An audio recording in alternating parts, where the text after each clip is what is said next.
Nós não podemos esquecer as bases, por exemplo, dos comportamentos criminais, dos comportamentos mais violentos. E nessa base está a questão de serem predadores. O que significa ser predador? Por exemplo, um leão, quando ele vai escolher lá a sua caça, diante de uma manada, quem ele vai selecionar? Os mais fracos, os mais vulneráveis, os menos atentos. Então eles observam, tá? Eles selecionam. E o criminoso, ele é um predador, ele está observando a vítima. Quem é aquela pessoa que está mais disponível para que acredite na manipulação que ele vai aplicar? Por exemplo, tem estudos da criminologia que mostram que até tua forma de andar pode denunciar se tu está cabisbaixo, triste, vulnerável. Pode ser até um momento seu, não quer dizer que você seja assim, mas um momento seu e ele pode aproveitar aquele momento. A gente até costuma dizer assim, o predador também traça o perfil da vítima. Então, nesse sentido, ele vai escolher pessoas que naquele momento vão cair na manipulação dele. E eles têm um alto poder de manipulação, né? Um alto poder de manipulação e eles vão usar isso a seu favor. E muitas pessoas, embora a gente pense que não, vão estar vulneráveis a esse tipo de situação.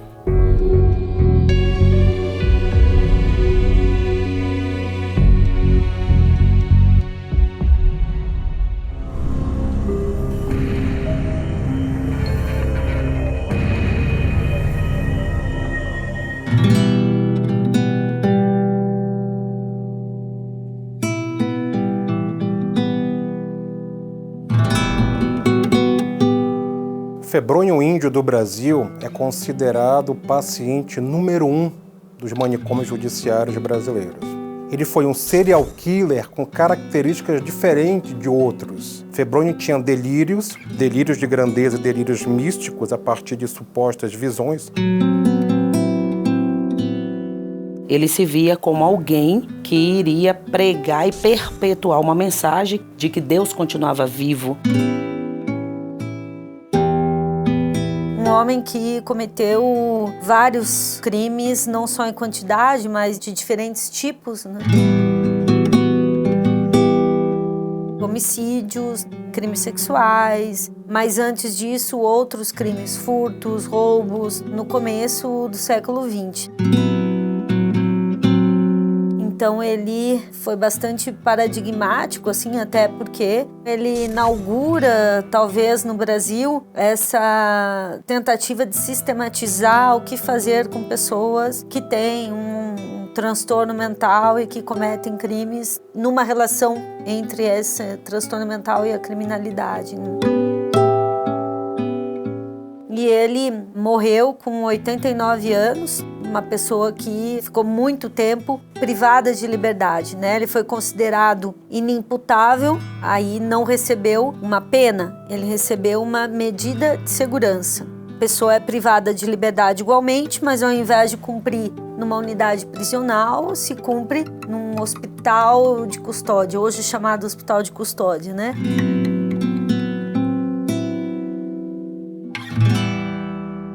O Febrônio tem uma história muito triste, como a maioria das crianças pobres desse país. E quando eu digo triste, pelas dificuldades que ele enfrentou.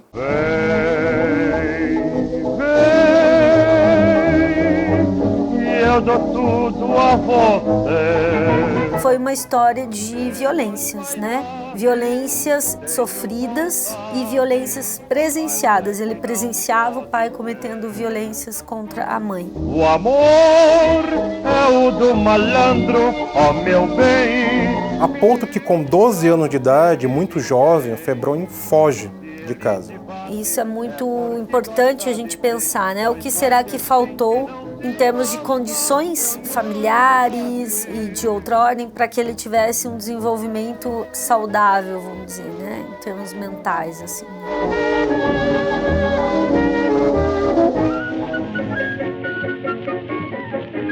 E aí ele muda várias vezes de cidade, aparentemente por conta dessa necessidade, né, de se manter financeiramente. Então, no início do século passado, Febrônio, no Rio de Janeiro, na adolescência, depois de fugir de casa, ele, como sobrevivente, começou a fazer pequenos furtos, pequenos assaltos. Furtos, roubos, né, fraudes, crimes que não teriam, inicialmente, uma violência contra uma pessoa.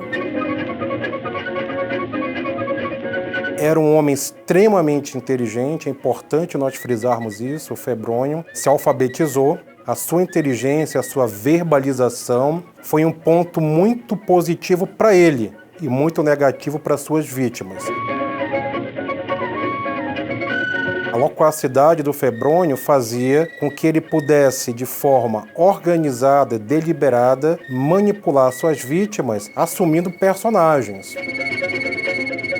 Tem uma situação que ele vendia promissórias, né? Convencia as pessoas a cobrarem umas promissórias que ele tinha. E ele dizia assim, que olha, dessas promissórias vocês vão ficar com 25%. Mas para eu ter uma segurança, vocês me paguem adiantado 50% da promissória. E aí ele desaparecia. Talvez o maior prazer dele não fosse nem na obtenção, no caso ali, do dinheiro, mas é de representar esse papel. Ele é preso por alguns desses crimes e o primeiro surto psicótico que ele tem é na prisão. Ele tem uma visão, uma alucinação, né, visual de uma mulher loira que teria trazido uma mensagem de que Deus está vivo. E de que ele deveria fazer uma inscrição no próprio corpo, como uma tatuagem, com palavras, né, de âmbito aí religioso, particularmente cristão. A propósito, o livro que ele escreve é um livro que chama O Príncipe do Fogo e escreveu muito bem, né? Tanto que foi muito valorizado, muito admirado pelo próprio Mário de Andrade, não só por ele, mas por outros. Então o Febrônio, ele tinha essas produções e a psicose, ela se relaciona muito com produções linguísticas, sabe? Então ele tinha uma tentativa ali por meio da palavra de solucionar questões psíquicas que ele talvez não conseguisse de outra maneira. Você fala de Príncipe do Fogo, você está falando do inferno, né? É uma tentativa de trazer uma divinização de alguém que estaria no inferno. Então ele trabalha com essas polaridades bem e mal, né? E a partir dessa alucinação, quando sai da prisão, ele começa a cometer, daí sim, crimes contra a pessoa.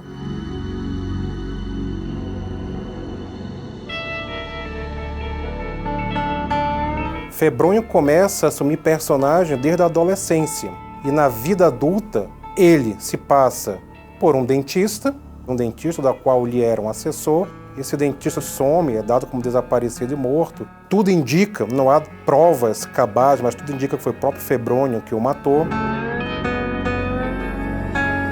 Febrônio pega o diploma desse dentista, muda de endereço e começa a atuar como se esse dentista fosse. Febrônio é um sádico. Febrônio é um indivíduo com características disfuncionais. Então Febrônio, quando atendia pessoas, ele começava a arrancar dentes que eram dentes saudáveis, não havia problema nenhum nos dentes e arrancava muitas vezes a sangue frio. Então imagina um homem como ele, no início do século passado, conseguir ter pacientes, ter pessoas que confiavam nele. Tem indivíduos que eles vão ter lá motivações instrumentais e outros vão ter motivações que a gente chama de expressiva. No caso das motivações expressivas, é sentir prazer em oferecer dor ou dano a alguém. Aquela dor pequena ou grande me dá muito prazer, como alguns criminosos sexuais que só vão alcançar algum ápice sexual se, por exemplo, ele estiver presenciando essa dor. Então, sim, essa dor, né, de arrancar esses dentes sem nenhuma necessidade está mostrando pra gente que ele tem prazer em causar dor, dano a alguém e que isso vai progredir. Isso nunca para, né? Daí as torturas vão aumentando de tamanho, de intensidade, daí a coisa de ser meio que vicioso. A gente pode comparar com a questão da droga, por exemplo. Chega um determinado momento que aquele tipo de droga que você está usando não te dá um efeito mais legal. E você vai procurar algo mais forte, algo mais potente. Então, esse prazer infringidor dano a alguém, essas técnicas usadas para causar a dor, elas vão progredindo, porque aquela anterior não te satisfaz mais. Todos os criminosos violentos costumam, isso é normal, no sentido de que vai acontecer, irem progredindo no nível de violência performado para com suas vítimas, que é o caso aí do Febrônio. Então, sempre eles vão querer mais, mais tortura, mais violência para adquirir o quê? Mais prazer, basicamente. O Febrônio comete também crimes se apresentando como médico. Ele muda de cidade, porque, claro, as pessoas começam, né, a perceber que tem algo estranho, ele começa a ser visado, ele vai mudando de cidade. A questão do Febrônio, cozinhar uma cabeça. Segundo ele diz ao delegado, ele pegou no cemitério do Caju. Ele fala pro delegado que a cabeça estava lá e que ele precisava para fazer umas pesquisas, né? Que ele se diz naquele momento ainda médico e tal. Então, dentre as muitas personas, das muitas estratégias de convencimento que o Febrônio tinha, essas duas são as que chamam mais atenção. Por que eu digo isso? Porque enquanto dentista, ele mutilou pessoas sadicamente, enquanto médico foram as primeiras vítimas fatais. Mais especificamente, 2 crianças por ter receitado, obviamente por não ser médico, medicações que fizeram mal para essas crianças, elas vindo a óbito, e depois ajudando no parto de uma mulher, também fez obviamente tudo errado por não ser médico, e essa mulher também veio a óbito. Eu não diria que ele se arrependeu dessas mortes, não diria que essas mortes tiveram esse impacto para ele. Não acho até que ele teve a intenção das mortes das crianças enquanto médico e nem da grávida. Não acho que ali houve uma intenção. É possível que esse elemento já indicaria o transtorno de personalidade antissocial. Ele exercia um papel, né? Representava um papel. Ao que parece, ele tinha um prazer, principalmente no início, não só com o cometimento do crime, mas com representar esse papel. A partir de um agravamento da condição mental dele, me parece que ele tinha daí sim mais prazer no cometimento do crime, sim. Quando ele é pego dançando no Pão de Açúcar sozinho, dançando nu sozinho, ou quando ele posteriormente dança pintado de amarelo na presença de uma criança amarrada, o que está aí em questão? Ali é uma lógica do âmbito da psicose. Por que isso na presença dessa criança, né? Porque aí o crime começa a ter uma função, né? O papel é o do autor do crime. É daquele que vai inscrever no corpo dessas pessoas uma mensagem do pai. E ele tem uma assinatura, ele começa a tatuar essas pessoas, a marcar com faca essas pessoas, riscando o corpo dessas pessoas, como se fossem dele. Então não é uma tatuagem propriamente, né? Já é um ato de sadismo e de tortura das vítimas também, que tem um significado para ele apenas. Era uma mensagem de teor divino, como se ele precisasse resgatar uma imagem de um pai bondoso, ainda que capaz de cometer violências. Ele tem uma história em que essa imagem paterna é uma imagem de alguém violento, ausente naquilo que ele precisaria para o seu desenvolvimento. talvez o que ele quisesse dizer a si próprio, que o pai dele foi capaz de cometer violências, mas que talvez tivesse algo bom nesse pai. E vejam, isso antes não existia, percebe? Não tinha, inclusive, nem assinatura nos crimes dele. O que ele quer é inscrever essas letras. Se para isso a consequência é a dor, para ele isso é indiferente. Mas a intenção dele é essa inscrição, para dizer que o pai estava vivo. Então era aparentemente algo que seria benéfico, né, para essa pessoa.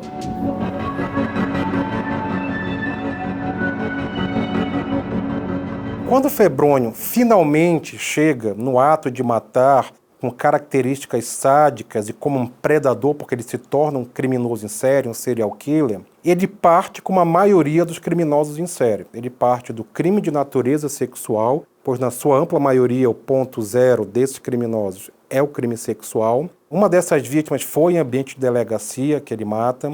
Ele começa a raptar essas vítimas, mas reforçando que esse raptar não é que ele amarra e arrasta a vítima, ele convence, consegue manipular essas vítimas, faz com que essas vítimas durmam na mata com ele e ele vem a matar essas vítimas.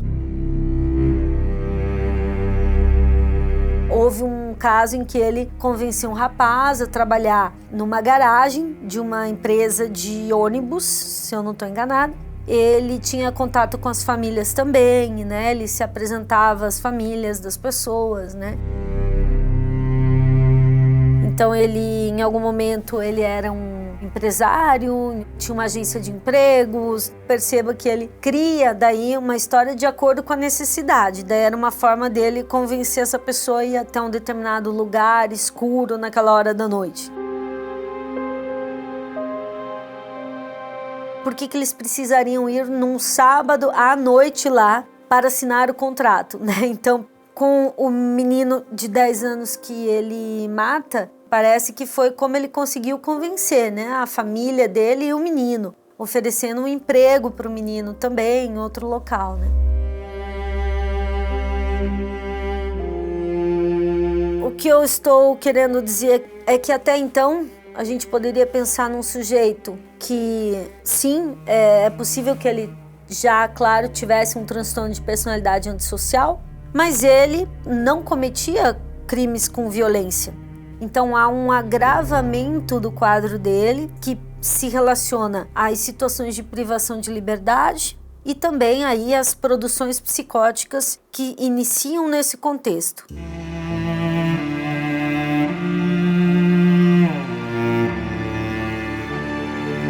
Talvez a privação de liberdade para ele tenha sido um fator que deflagrou uma produção psicótica. Porque são atos que escapam àquela lógica racional que a gente até conseguiria entender antes, né? Antes a gente consegue pensar o quê? Fraude, roubo, furto, ele quer dinheiro. A gente pensaria assim. Depois ele começa, vejam, a cometer atos que têm realmente outra motivação. Então, o Febrônio, no meu entendimento, ele tinha esses dois quadros, né, em paralelo. Ele tinha um transtorno de personalidade antissocial e ele tinha uma produção psicótica. Isso que torna o caso dele tão paradigmático, assim, tão difícil de compreender muitas vezes, como se ele estivesse o tempo todo manipulando. Talvez não estivesse o tempo todo manipulando. Talvez nesses momentos ele sim tivesse tido um surto.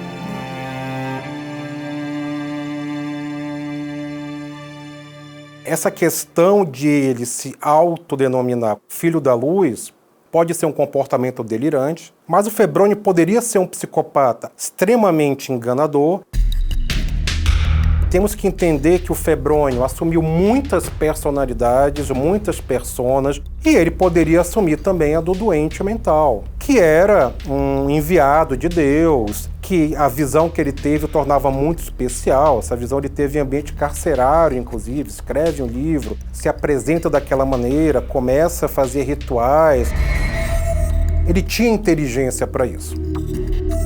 É por isso que é questionado, de certa maneira, a psicose do Febrônio. Ele escreve um livro, o próprio escritor Mário de Andrade leu e gostou muito da narrativa do Febrônio na época. Veja bem.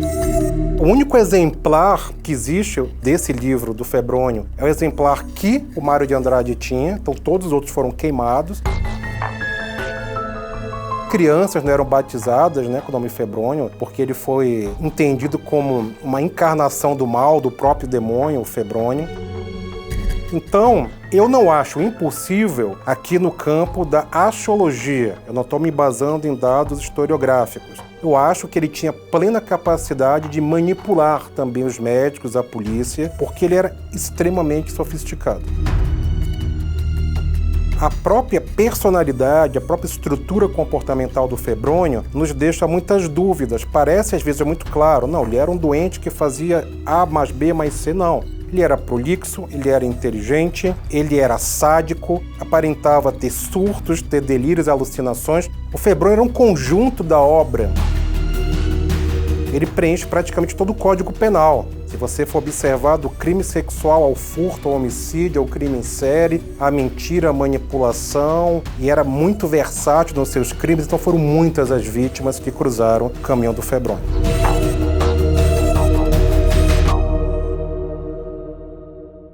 Com relação ao diagnóstico do Febrônio, o Febrônio recebe um diagnóstico de loucura moral.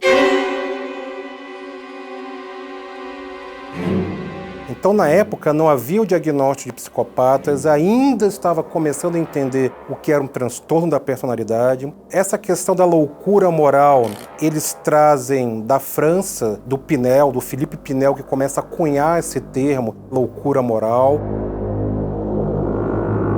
Não se tinha ainda pleno entendimento da estrutura psicótica. Havia poucos anos que havia se definido também pelo próprio Jung a questão da esquizofrenia. Então, nós estamos no início de tudo.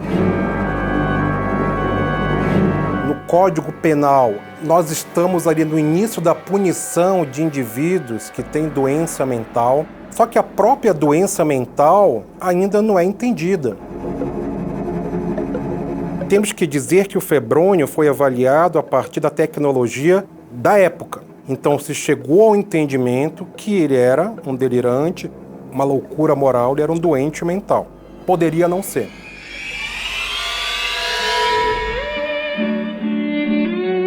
Mas o Febrônio, ele foi avaliado pelos melhores da época, de maneira muito séria, muito responsável. Ele inaugura o sistema de manicômio judiciário, ele chega a fugir.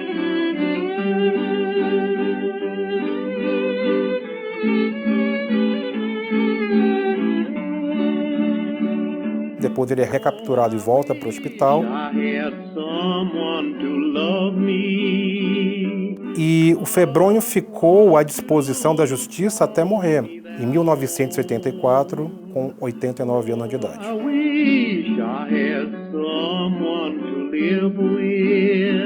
Nós não podemos criticar a história, nós temos que entender a história. Se houve erros na época, que essa experiência nos traga um aprendizado para que a nossa geração não cometa os mesmos erros.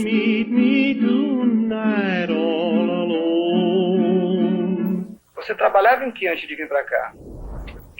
Trabalho no quarteirão.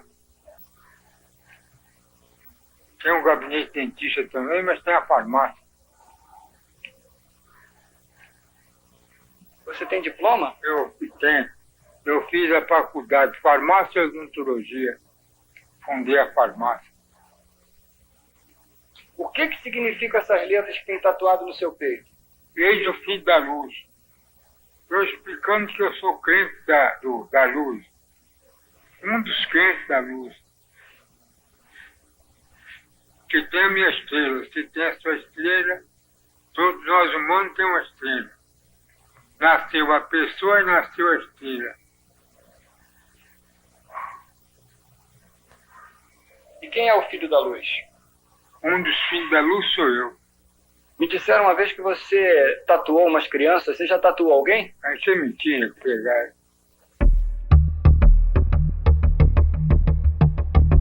É uma questão que a gente tem que ter muito cuidado quando se vai avaliar esses criminosos, porque o fato de eu ter uma determinada fantasia não quer dizer que eu estou totalmente fora de uma realidade.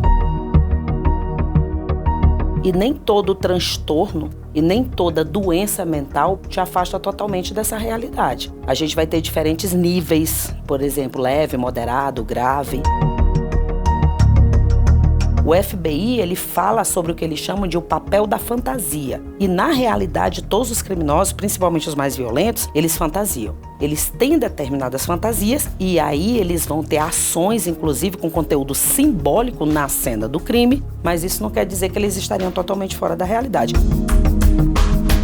A fantasia, ela é gerada no inconsciente, mas quando se vai agir, eles agem no consciente. Isso significa o quê? Que embora ele tatuasse, por exemplo, frases e símbolos no peito de suas vítimas, ou seja, essa parte parece ser bem consciente, ele consegue, logicamente, lembrar de todos os seus atos. Ele consegue, logicamente, elaborar muito bem seus crimes. Ele consegue, logicamente, pensar muito bem os seus disfarces.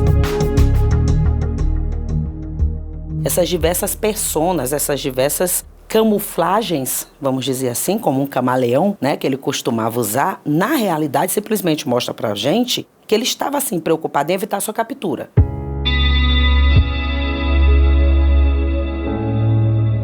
Na realidade, com os criminosos violentos, nós vamos ver essa vida de abuso, de problema, né, de pobreza, falta de contato, de apoio, tudo isso a gente vai ver na vida desses criminosos.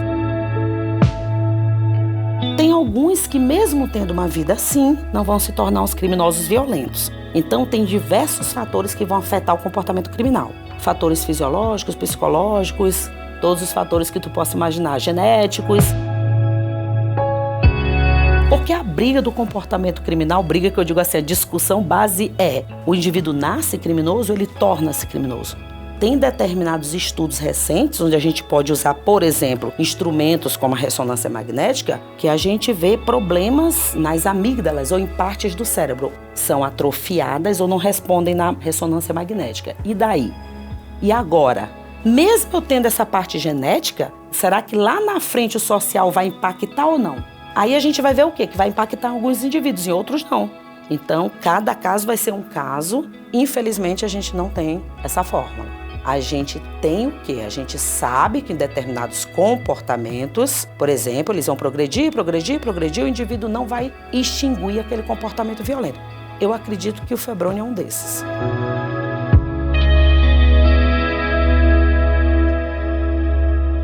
No caso da produção psicótica, um delírio ou uma alucinação, o que se sabe é que uma vez a pessoa tendo um delírio ou uma alucinação, se não for tratada, a tendência é ter com uma frequência cada vez maior e de intensidade cada vez maior.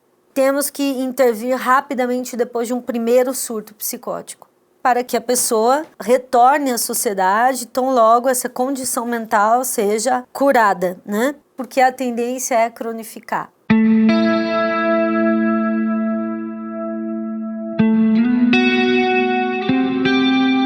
Veja, inimputável vem de imputação, né? Imputação de um crime, imputação de uma pena, né? Quando a pessoa é considerada inimputável é porque se compreende que ela, no momento em que ela cometia o ato, ela não tinha o conhecimento de que aquele comportamento era reprovado pelas leis e pela cultura. Basicamente isso, né? Existe outra condição que é do sujeito ter esse conhecimento e não conseguir se controlar de acordo. Mas para ser considerado inimputável precisa ter esse prejuízo da compreensão da ilicitude do ato. Bom, o senso comum acredita que isso seria um benefício para a pessoa. Por exemplo, que a estratégia de defesa, de argumentar de que o sujeito possui um transtorno mental, seria uma tentativa de ter um benefício. Pelo contrário, a pessoa habitualmente, como foi o caso do febrônio, fica mais tempo privada de liberdade do que se ela recebesse uma pena. Por quê?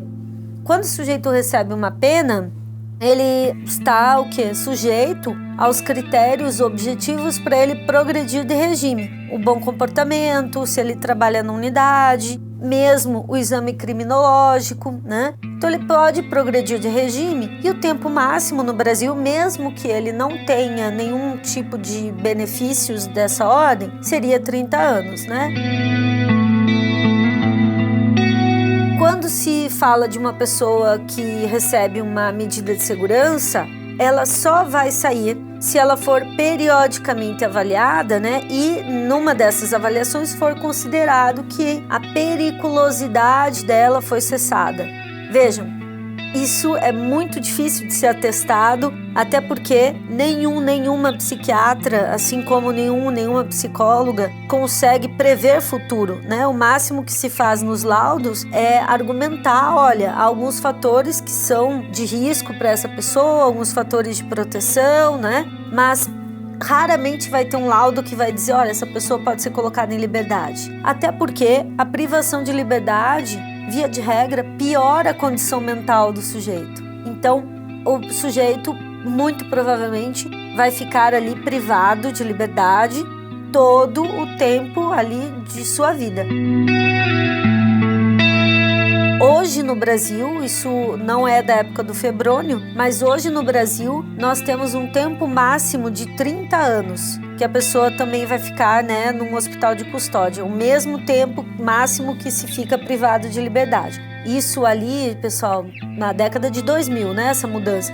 Antigamente, as pessoas ficavam até morrer nesses locais, que é o caso do febrônio, por exemplo. Então ele ficou no hospital de custódia até a sua morte.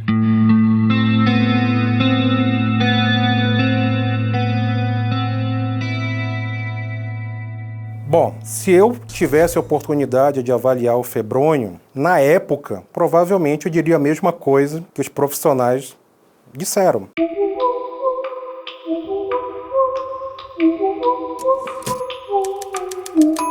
Naquela época, os profissionais chegaram nesse diagnóstico, porque era o que eles conseguiam enxergar.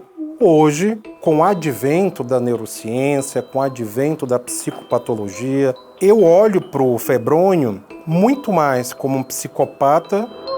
A minha experiência avaliando esses indivíduos mostra que, ao serem presos, muitos psicopatas fingem doença mental, fingem sintomas positivos como delírios e alucinações, dizem para a polícia que ouviram vozes, que viram coisas, e nós hoje sabemos como dizer se isso é mentira ou não. Então, há técnicas e instrumentos psicométricos que ajudam um psicólogo criminal a chegar nesse decodificador, a entender a realidade dessa argumentação.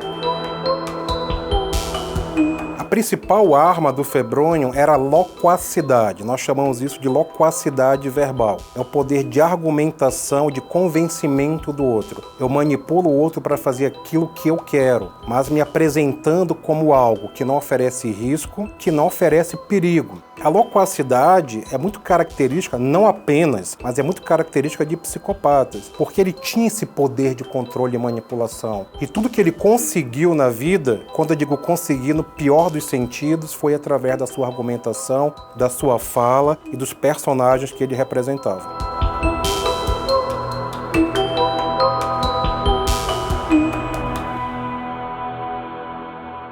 O febrônio é super importante, por quê? Porque as pessoas não estavam acostumadas, eu estou falando aí os profissionais, os estudiosos, né, a entender determinados comportamentos. Eita, eu tenho um criminoso violento, eu tenho um serial killer? Os serial killers fazem esse tipo de comportamento repetitivo? Por que ele está tatuando as suas vítimas? Ou seja, o que significa isso? Então todo mundo foi procurar entender isso, procurar estudar isso. Por exemplo, os processos simbólicos nas ações dos criminosos, ninguém nem mencionava. A questão quando a psicologia fala do consciente e inconsciente, também ninguém se preocupava muito com isso. Tem momentos em que ele é real, né? Tem momentos que está agindo com ações muito fantasiosas, não ligadas ao real. E depois fica aquela questão do direito. O que a gente vai fazer com um indivíduo desse? Como punir ou não punir? Ele tem alguma doença mental? Ele tem algum transtorno? Tendo ou não um transtorno, uma doença mental, isso afeta o comportamento dele ao ponto, por exemplo, dele ter direito a uma inimputabilidade? Porque a inimputabilidade é um direito de defesa? É daí que nasce, inclusive, o casamento da psicologia com o direito, né? Quando o direito vai pedir auxílio da psicologia para que se possa entender melhor. Não só a questão legal, ou seja, o que fazer com esse indivíduo? Colocá-lo de volta à sociedade, não colocá-lo de volta à sociedade, mas não só isso. Entender o comportamento e quais comportamentos que têm a tendência a progredir, de serem mais violentos, e daí isso vai impactar diretamente com a questão jurídica, com a questão penal. É aí onde a gente chega àquela situação, aquele impacto, aquele karma. E aí? Tem cura, não tem cura? Solta, não solta? Então, o febrônio, ele vem nos alertar para a necessidade da gente trabalhar junto e usar os distintos saberes todos para que a gente possa avançar no entendimento do comportamento criminal e ser mais eficaz, tanto no combate, na apreensão, na proteção da vítima, quanto na aplicação do que é justo. É muito fundamental pensarmos nos efeitos que a privação de liberdade pode causar. Na leitura que eu faço, o febrônio ele tinha um transtorno de personalidade antissocial e depois de privado de liberdade, isso para ele deflagrou um surto psicótico, o que contribuiu para o agravamento dos crimes dele. Claro que não é uma causa isolada, isso é um deflagrador. Não disse que a privação de liberdade o tornou psicótico. Isso nos faz pensar nas condições das prisões. Mas acima disso, nos faz pensar urgentemente quais outras alternativas nós temos para as pessoas que cometem crime, que não a privação de liberdade. Quais crimes nós escolhemos para privar de liberdade? Quais crimes talvez a gente pudesse apresentar uma resposta em meio aberto, para que a gente possa destinar essa resposta judicial da privação de liberdade para os casos que de fato precisam estar. E além disso, quais são os tratamentos que nós oferecemos para essas pessoas, não só no hospital de custódia, mas nas unidades prisionais? A quantidade de psicotrópicos prescritas numa prisão é algo absurdo. As pessoas usam remédios ansiolíticos, os barbitúricos, que são os remédios para dormir, antidepressivos, como se fosse água. É algo assustador. Não se tem, talvez, ali recursos que poderiam contribuir, né? O que nós fazemos quando estamos ansiosos? Nós temos o quê? Recursos para nós lidarmos ali com os nossos afetos, com as nossas necessidades, com nossos pensamentos, e muitas vezes numa unidade prisional não tem nada para se fazer, né? Nem para se trabalhar, nem para estudar. As próprias visitas muitas vezes são obstaculizadas por vários motivos. Na unidade feminina nós temos uma particularidade, de maneira muito significativa, o uso de remédios para dormir. Porque as mulheres dizem, quando eu vou dormir, eu fico pensando, quem que está com meus filhos? Né? As mulheres são muito menos visitadas que os homens, ou quase não são visitadas. Na unidade feminina nós encontramos basicamente a mãe dessas mulheres e um filho, uma filha. Tanto é assim que em algumas unidades sequer tem espaço de visita íntima, porque as mulheres não recebem visita, o espaço não é utilizado. Os homens têm fila, né, para visitar, tem até que fazer um esquema ali, porque às vezes tem mais de uma mulher que está indo visitar, enfim. Então, o caso do febrônio nos ajuda a pensar, ou pode, né, nos ajudar a pensar nisso seriamente. O febrônio, ele precisaria ser privado de liberdade? Sim, precisaria, porque ele tinha um quadro, um transtorno de personalidade antissocial. Quando ele foi preso, ele já era um risco à sociedade. Talvez em algum momento nós encontraremos outras soluções para esses casos, né, de uma vigilância que seja fora de um espaço institucional. Mas até o momento é o que temos. No entanto, para ele, aquela situação da privação de liberdade, talvez pelas condições com que se deu, deflagra um surto, né? E isso aí agrava, né, o cometimento de crimes. Então pode nos ajudar a pensar o que fazemos, né, com aquelas pessoas que forem então presas, que recurso nós podemos dar para que aquele espaço seja o menos lesivo possível, o menos danoso possível. Alguns discursos dizem assim, mas nós ainda vamos trazer algum benefício para essas pessoas, né? Vejam, as pessoas devem responder pelo crime que elas cometeram. Nada além disso, né? E nada menos que isso. Privar de alguns direitos fundamentais essas pessoas faz com que nós, o quê? Tenhamos pessoas com uma maior taxa de reincidência. porque essas pessoas vão sair um dia.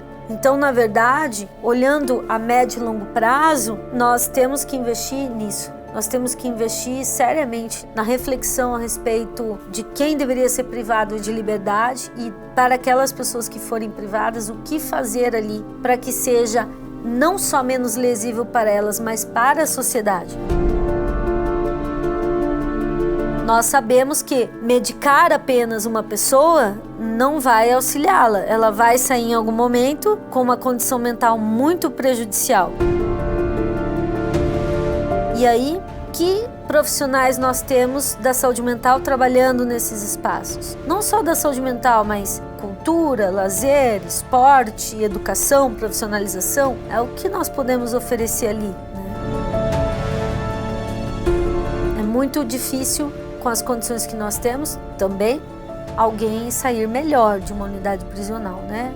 A passagem por uma unidade prisional raramente não é um dano psíquico, né? É um dano psíquico.